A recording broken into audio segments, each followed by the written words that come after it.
New York City to our studio.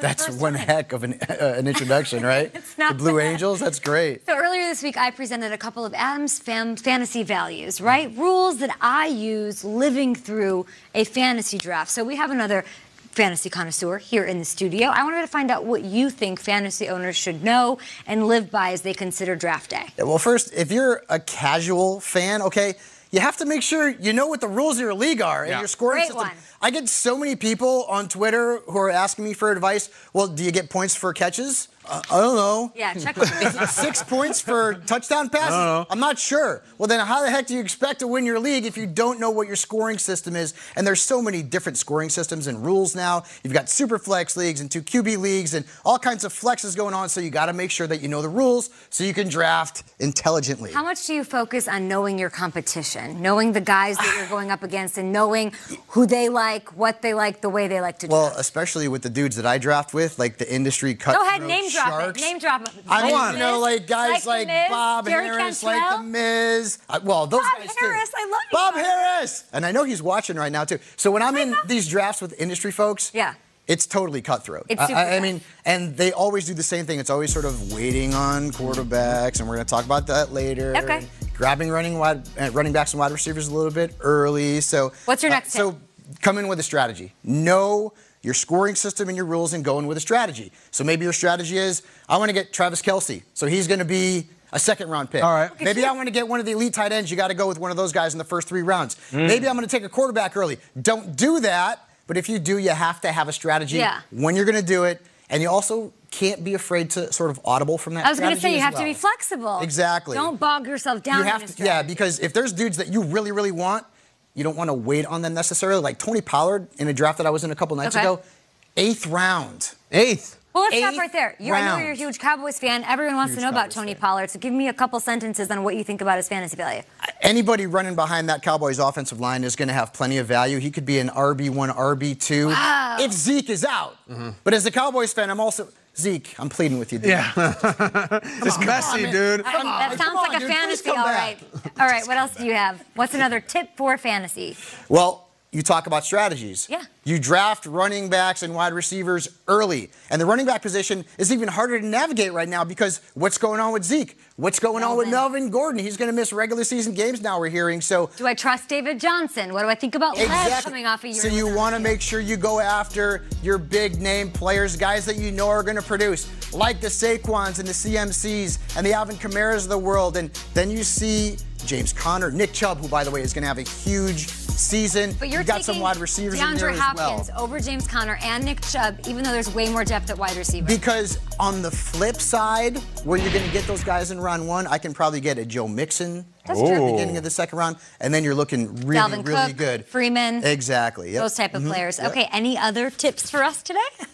Don't rush to draft a quarterback. And in people who are in home leagues, they see Mahomes, they see 5,000 yards, they see is the 50. one. I want Mahomes. Yep. Guys, regression is going to be there. He's still going to be great, but regression is going to be there. And keep in mind, there's always going to be stud quarterbacks available late. Last year, Reese, Patrick talk Mahomes. about it. You tell me. Patrick Mahomes was a 10th round pick last year. Tell him. He was the QB1. Roethlisberger Who was number 1 last was year? 3rd. He went in the 9th round. Matt Ryan was 2nd. He went in the 10th round. This is what happens in fantasy drafts. Yes. You know who I love? Philip Rivers. I love Matt Ryan. Kyler Murray. I Okay, love now Lamar you're losing- Jackson. you're losing me at I Kyler love him Murray as well. here. Well, because he's got top 10 potential. Yeah. Lamar Jackson's got top 10 potential. Look at what Josh Allen did at the Are end there of any last quarterbacks you season. don't like? Brady. You There just are listed a every few. quarterback. I'm not big on Drew Brees. I'm Okay. not big on Tom Brady this They're not in season. Those my are top takes. 12 either, yeah. So, because, I mean, Father Time, and you've also got no Gronkowski in New England, and the Saints, I think, are going to run the ball a little bit more. So, there are some big-name quarterbacks out there I don't like, but there's so many good ones out there late. So, just wait on that position. We love your tips. We love all of your work that you do, podcasts, Appreciate it. TV, streaming, on Twitter. Honestly, who answers hundreds of questions like you do? Nobody in the business. I need to Thank you hire for somebody to do that. It ain't easy. And then you have a huge day today, of course. So we're going to be seeing you later tonight. And then I'm going to see you tomorrow because we will be at the NFL League office. NFL celebrating its 100th year, and it's all about the fan. How do we make the fans understand how incredible this year is for us as we celebrate this? So we're going to be drafting with Roger Goodell and then amazing group of fans from San Mateo, Niners fans who've been in a league for 43 years. This is their 44th season. They're flying in. I don't even think that they're ready for what How they're cool gonna is do that? tomorrow. I mean, since 1976, they've been playing in a league every single year. It's phenomenal, and it just speaks to how big fantasy football has become. It's my favorite NFL fan experience. Yeah. All right, Babs. Behind the scenes, as we send it over to Will Selva in the newsroom in Culver City. Hey, Fabs, what's up? Looking good over there, my What's friend. up, buddy? What's going on? Looking Great to good. see ya. Kay, Fabs, great to see you as well. Le'Veon Bell says he hates watching Sam Darnold play. No Twitter trolls, not because he doesn't think he's good. Bell says he just wants to be out there on the field with him because he knows how special he is. Well, it doesn't look like he'll get his chance until the regular season opener against the Bills. Head coach Adam Gase selecting to save his star running back, instead getting him more reps in practice to simulate game situations. As much as Bell wants to be out there in the preseason, he's bought into Gase's decision to sit him. Cue the Gase shoulder tilt. Anytime we've had conversations, when I told him, I was like, this is why I think this is the direction we should go. He goes, okay, I agree with you. You know, he's been great about it. I think we just try to explain why we're thinking what we're thinking, and he's been good with how we've gone about that.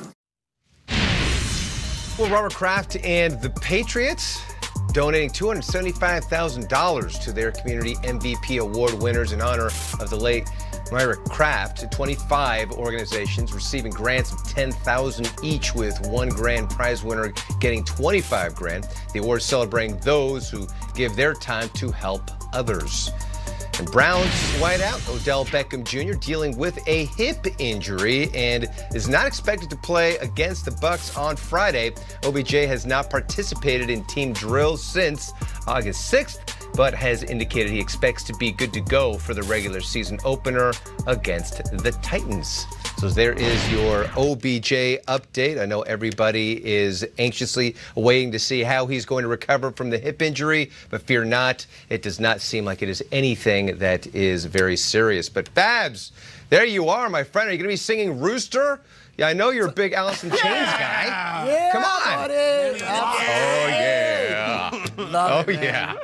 That is the way to do it, my friend. Yep. Enjoy the Appreciate you, experience Will. over there. We'll talk to you tomorrow. See you, pal.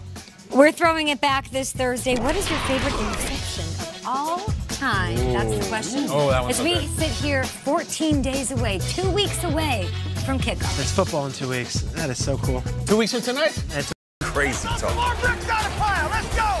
It's all here, all day, every day. Because there's no such thing as too much football.